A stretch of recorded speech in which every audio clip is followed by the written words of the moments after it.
دی line king میں ایک بہت ہی جذباتی منظر جب سمبا اپنے والد مفاسا کی روح سے ملتا ہے۔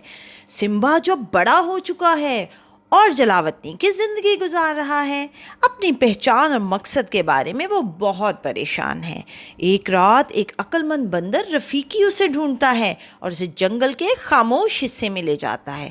وہ اسے کہتا ہے کہ وہ اسے آج اس کے والد سے ملوائے گا۔ رفیقی سمبا سے کہتا ہے کہ پانی میں دیکھو۔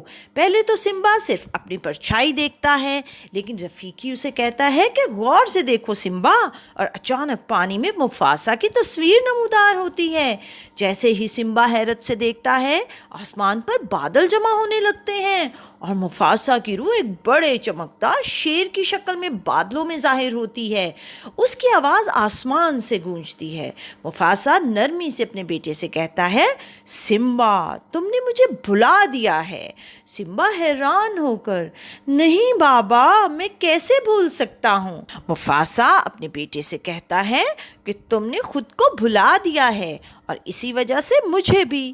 اپنے اندر دیکھو سمبا، تم اس سے زیادہ ہو جو تم بن گئے ہو۔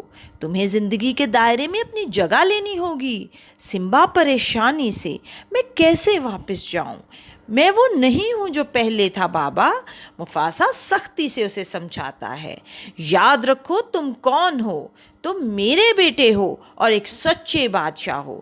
جب مفاسا کا منظر دھندلا ہونے لگتا ہے، اس کے آخری الفاظ آسمان میں گونجتے ہیں، یاد رکھو تم کون ہو۔ سمبا وہیں کھڑا رہتا ہے اور اپنے والد کے پیغام سے مغلوب ہو کر یہ سمجھتے ہوئے کہ اب اسے پرائڈ لینڈ واپس جانا ہوگا اور اپنا حق واپس لینا ہوگا۔ یہ لمحہ اس کے اندر ایک نیا عزم پیدا کرتا ہے اور وہ اسکار کا سامنا کرنے اور پرائڈ لینڈ کو دوبارہ بحال کرنے کے لیے تیار ہو جاتا ہے۔